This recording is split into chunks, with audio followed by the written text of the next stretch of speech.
memperbanyak asupan nutrisi, terutama dari sayuran dan buah, dari makanan segar, tapi gimana? Atau juga banyak nih pertanyaan, Bu, emang bener ibu hamil nggak boleh makan sayuran mentah? Nah, jadi baking soda itu yang tidak alami itu ditambahkan aluminium, which is nggak bagus buat tubuh kita kalau kebanyakan juga, karena aluminium bisa menembus. Ini kalau di sini mahal, makanya saya jarang cuci sayur dengan ini. Mahal kalau di sini, kalau di Indonesia mungkin lebih murah. Jadi silakan pakai asam jawa juga bisa.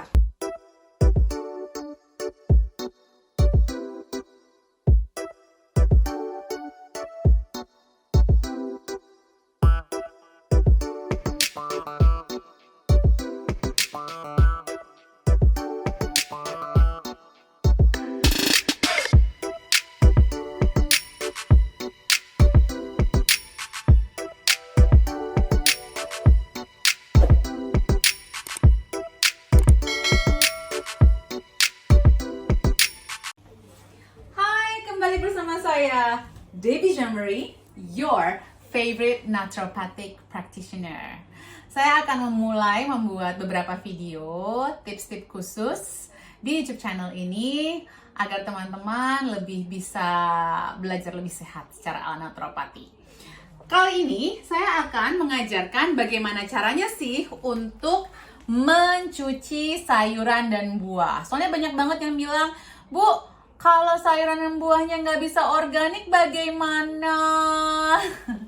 Oke, tentunya yang paling bagus adalah organik. Yang paling bagus adalah organik. Dan semakin kita membantu petani-petani organik, dan nanti petani-petani ini akan semakin berkembang, semakin banyak. Karena melihat ada manfaatnya dan ada keuntungannya nih. Karena semakin banyak demand-nya semakin tinggi, pengusahanya pun semakin tinggi. Ini aku lagi pakai baju rumahan aja ya teman-teman ya, nothing special. Kebetulan aku lagi mau bikin kimchi, so aku pikir dari tim Root of Life bilang, Bu, bikin video-video baru dong untuk meningkatkan view-nya YouTube kita. Ayo dong teman-teman, dibantu dong, di-share ya, di-like, di-comment. Agar kita juga semangat nih tim Root of Life. Ini ditonton gak sih video-videonya? Ntar kita udah bikin, kita edit dan segala macam, ternyata gak ditonton. Jadi jangan lupa untuk di like, di comment, and subscribe. Jadi bagi teman-teman yang bingung kalau misalnya nggak ada sayuran organik Bu di kotanya, susah Bu, gimana caranya? Kita juga seneng sih, pengen mau memperbanyak asupan nutrisi, terutama dari sayuran dan buah, dari makanan segar, tapi gimana? Atau juga banyak nih pertanyaan, Bu, emang bener ibu hamil nggak boleh makan sayuran mentah? Nah, temukanlah jawabannya di video ini. Oke, jadi ada beberapa metode nih teman-teman untuk mencuci sayuran dan buah segar agar kandungan pestisidanya itu hilang atau berkurang. Oke, sebenarnya sih tubuh manusia itu juga bisa memetabolisme sedikit pestisida ya, karena kan kita menghirup udara di luar aja itu udah banyak sekali asap kendaraan bermotor lah atau bahan-bahan kimia lainnya. Jadi tubuh kita tuh mampu sebenarnya mengeluarkan racun-racun dari dalam tubuh kita. Tetapi kalau kita lihat kenyataannya sekarang tuh racun makin banyak. Racun di makanan ada, racun di udara ada, racun di rumah ada, di make up ada, di skincare ada, di sabun. Banyak banget guys. Jadi makanya liver kita atau organ-organ kita kewalahan sekarang. Beda zaman dulu sama zaman sekarang. Jadi kalau bisa kita menghindari atau mencari bahan-bahan yang organik, itu sedikit mengurangi beban atau load dari organ-organ kita untuk mendetoksifikasi bahan-bahan kimia tersebut. Itulah tujuannya guys, kenapa kita harus mencari yang organik, mencari yang lebih sehat, atau mengurangi racunnya. Biar apa? Kita sayang-sayang itu organ-organ, dan mereka nggak kebanyakan racun, dan nggak kebanyakan kerjanya. Kan capek juga dong. Teman-teman kalau udah capek kerja gimana? Mogok kan? Maunya liburan kan, Syai? Boleh nggak organ-organnya liburan? Boleh, makanya harus ada puasa. Oke, itu bahasan yang lain lagi nanti ya. Saya akan menunjukkan 4 metode mencuci sayuran apabila tidak organik. Dan sebenarnya gini, mencuci sayuran itu sendiri ya, sebelum pun ini kita akan merendam ya. Mencuci sayuran sendiri pun itu sebenarnya sudah menghilangkan sekitar 9%. Jadi walaupun organik, saya tetap sarankan teman-teman untuk mencuci sayuran. Kenapa? Karena kan sayuran-sayuran organik pun itu kan harus ditransportasi dari apa? Dari ininya nih, dari pertaniannya gitu ya. Dari ladangnya misalnya, bisa aja si bapak tani ini yang atau enggak orang-orang yang apa? Yang memanen aduh kok ribet banget, memanen sayuran atau buah-buahan, mungkin merokok ya, mungkin merokok. Jadi tangannya ini ada lah nih bahan-bahan kimia di tangannya, ya kan? Itu satu. Terus dibawa dari misalnya Bogor ke Jakarta, itu kan di dalam mobil, bak, mungkin baknya terbuka, jadi ada asap kendaraan bermotor nih guys. Nah, itu yang kita nggak bisa kontrol, oke? Ada yang bisa kita kontrol, kayak misalnya ini pertaniannya organik apa enggak, ada yang bisa kita kontrol gitu ya. Atau pas udah nyampe, terus juga terpapar, mungkin pas lagi di-pack-packin, who knows? Makanya bagus sekali untuk membiasakan selalu mencuci sayuran dan buah kita, apapun statusnya, oke? Jadi udah dicuci dengan air. Nah, sekarang yang pertama kita akan menunjukkan, kita pakai yang ini dulu deh, metode dengan garam. Oke, rendam garam adalah, ups, Ibu Dewi muncul lagi. Metode rendam garam adalah metode yang paling gampang sebenarnya, paling mudah banget. Nah, rendam garam ini airnya aku 1,5 liter. Ada beberapa prinsip atau resep. Ada yang bilang 2% solution cukup, ada yang bilang 10%.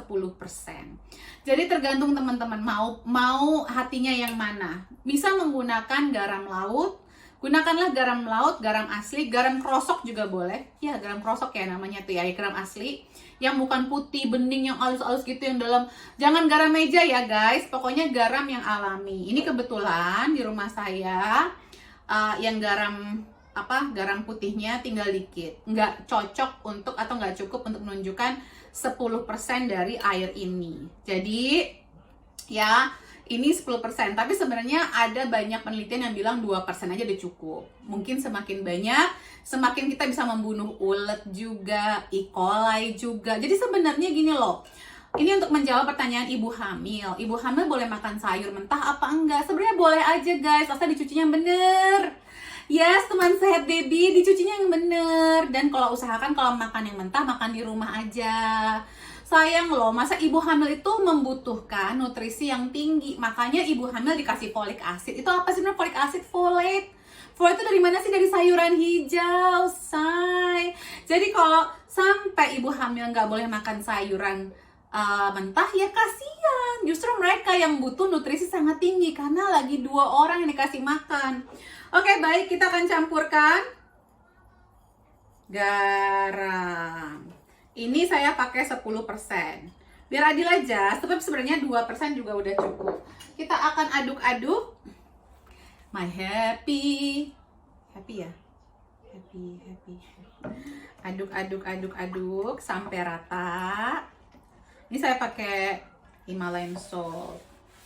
Jangan dibilang, waduh mahal. Enggak, boleh pakai garam. Pokoknya garam yang alami, sea salt. Ini kebetulan Ibu Debbie di rumahnya lagi kehabisan garam biasa. Ya, nggak cukup.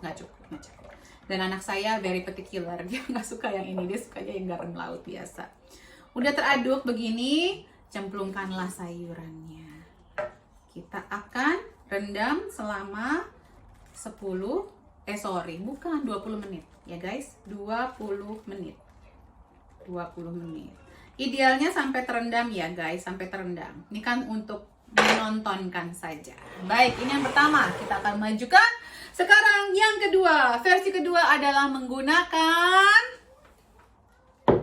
baking soda.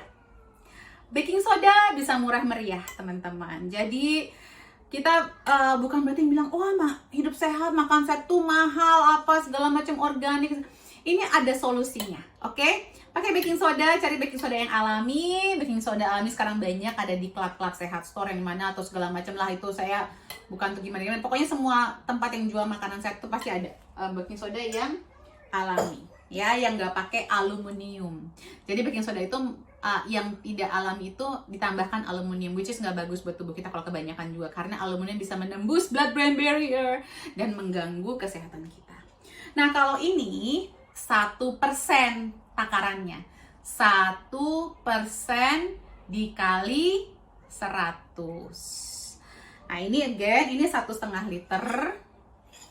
Saya, ini baking sodanya adalah tadi 15 gram. 15 gram ini kira-kira 2 sendok teh. Oke. Aduk, aduk, aduk, aduk, aduk, aduk sampai tercampur rata.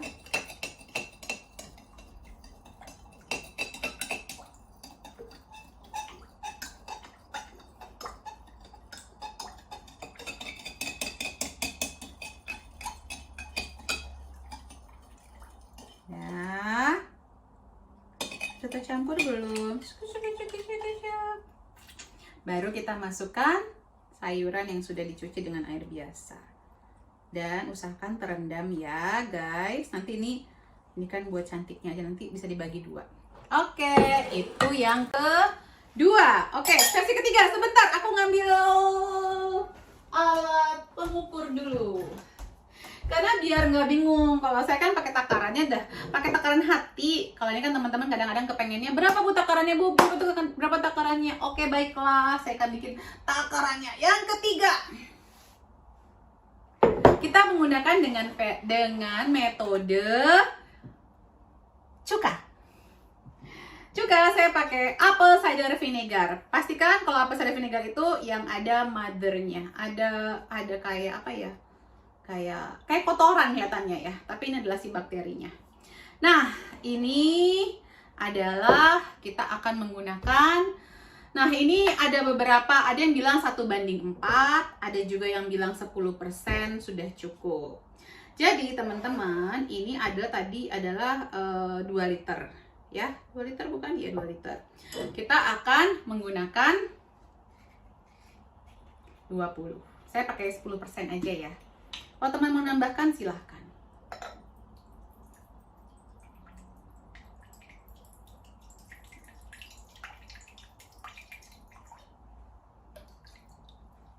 Udah, kita aduk lagi.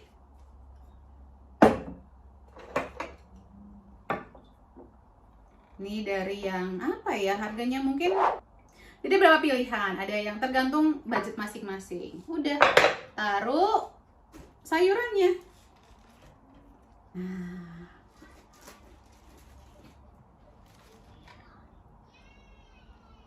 there you go. Nanti saya mau bikin kimchi soalnya sekalian ya, berendam-rendam ya. Karena kimchi itu harus direndam dengan air garam dulu semalaman, guys. Nah, itu kalau kita melihat ya, yang suka nonton Korean drama ya, sebenarnya dari Korean drama aja banyak sekali filosofi memasak, cara membunuh bakteri E. coli terutama ya, tokso yang ditakutkan banyak orang, apalagi ibu hamil atau parasit-parasit lainnya. Indonesia itu kan masih tinggi parasit, masih tinggi cacing. Jadi dengan cara seperti ini sebenarnya sudah bisa menjamin kalau sayuran-sayuran dan buah kita itu aman. Dan jangan lupa setelah kita rendam ini selama 15-20 menit, idealnya 20 menit aja deh, pastikan untuk dicuci ulang ya guys, dicuci ulang. Jadi kalau misalnya ada ulet yang mati di situ, karena kan garam sama cuka itu kan pedes ya, maksudnya bisa membunuh gitu ya, itu si yang mati ini, parasit yang mati ini akan terbuang, dipastikan terbuang. Oke, yang terakhir, nah ini mungkin ini cara yang paling murah kalau untuk di Indonesia. Buat saya nggak murah, harus dipahamin ya, di mana tempat kita berasal, kita sesuaikan. Asam Jawa, saya juga pakai patokan takaran 10%, 10% gitu ya, 10%. Jadi ini kalau di sini mahal, makanya saya jarang cuci sayur dengan ini. Mahal kalau di sini, kalau di Indonesia mungkin lebih murah. Jadi silakan pakai asam Jawa juga bisa. Nah, asam Jawa guys, ini tinggal dilarutkan ya, seperti ini, kelihatan kan ya, warna airnya sudah mencoklat tuh. Ini saya juga kalau beli di sini ya guys, kalian curhat boleh nggak sih? Itu banyakkan bijinya daripada asamnya. Kesel deh loh.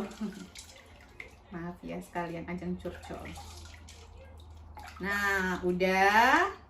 Tinggal masukin deh sayurannya. Nah, kalau ini saya punya sistem yang seperti ini, gampang banget tuh, tinggal jadi nanti tinggal angkat. Apalagi kalau sayuran-sayuran yang kayak dedaunan ya, kayak kale, kayak bayam gitu kan, itu loose ya biasanya ya. Nah, ini tuh gampang banget ini berhubung ketahuan ya Bu Debbie lagi mau bikin kimchi guys, lagi pengen bikin kimchi, makanya sekarang semua di sini.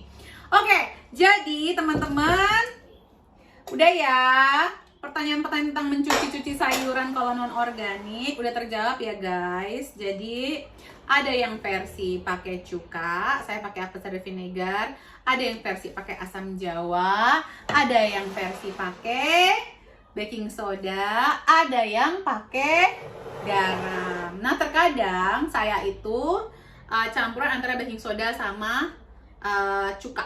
Itu yang favorit saya. Jadi double wow. Karena kan dari cukanya sendiri itu nanti ada bakteri baiknya juga ya. Gitu. Semoga bermanfaat. Kalau suka dengan video ini, please share, like, and comment biar kita semakin semangat untuk bikin video-video berikutnya. Salam sehat selalu. Take care. Bye.